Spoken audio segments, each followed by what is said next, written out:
শেরপুরে গরুচোর সন্দেহে গণপিটুনিতে নিহত 1, আহত 5। খোরশেদ এলাকায় উন্নত মানের খাবারের জন্য হোটেল খুঁজছেন?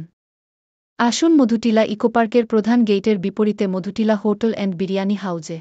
এর পণ্য এশা প্লাস্টিকের পণ্য, গুণগত মানের সর্বাধিক পছন্দের আসবাবপত্র সহ নিত্য প্রয়োজনীয় পণ্য আজই কিনুন, সরবরাহ করুন।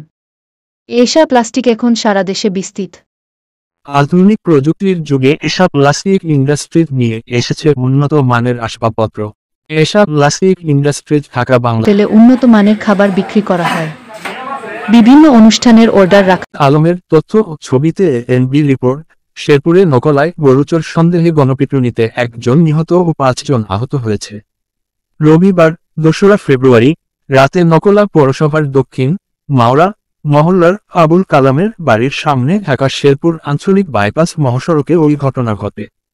গণপিটুনিতে নিহত ও আহতরা হলেন শেরপুরের ঝিনাইগাতি উপজেলার নলকুড়া ইউনিয়নের সন্ধ্যেকুড়া ও গোমরা গ্রামের নঈম উদ্দিনের ছেলে মোসলেম উদ্দিন 45, নূর মোহাম্মদের ছেলে আমির হোসেন 30, জয়নাল আবেদিনের ছেলে আজির রহমান 19, সুরুজ মিয়ার ছেলে রাজু মিয়া 25, আবুল হোসেনের ছেলে আয়নাল হক 35 ও শাহজাহানের ছেলে সাদ্দাম মিয়ার 30। পুলিশ ও স্থানীয় বাসিন্দারা জানান, রাত 9:30টার দিকে একটি পিকআপ ভ্যানে করে ওই 6 জন ঘটনাস্থলে নেমে ঘোরাঘুরি করছিল। এ সময় গ্রামবাসীরা গরুচোর সন্দেহে তাদের গন্ধলায় দেয়। এতে গুরুতরভাবে আহত হয় সবাই। খবর পেয়ে থানা পুলিশ ঘটনাস্থল থেকে আহতদের উদ্ধার করে উপজেলা স্বাস্থ্য কমপ্লেক্সে ভর্তি করে। সেখানে চিকিৎসাধীন অবস্থায় মোসলেম উদ্দিনের মৃত্যু হয়। আশঙ্কাজনক অবস্থায় অন্যান্যদের উন্নত চিকিৎসার জন্য ময়মনসিংহ মেডিকেল কলেজ হাসপাতালে স্থানান্তর করা হয়েছে।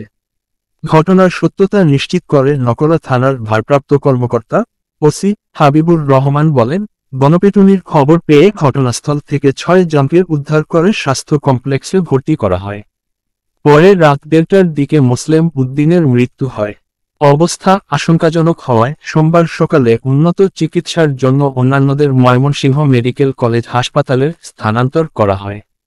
মোসলেম উদ্দিনের মরদেহ উদ্ধার করে ময়নাতদন্তের জন্য শেরপুর জেলা সদর হাসপাতাল মর্গে পাঠানো হয়েছে। এ ব্যাপারে পরবর্তী আইনগত ব্যবস্থা গ্রহণ প্রক্রিয়াধীন। খোরশেদ আলম, শেরপুর।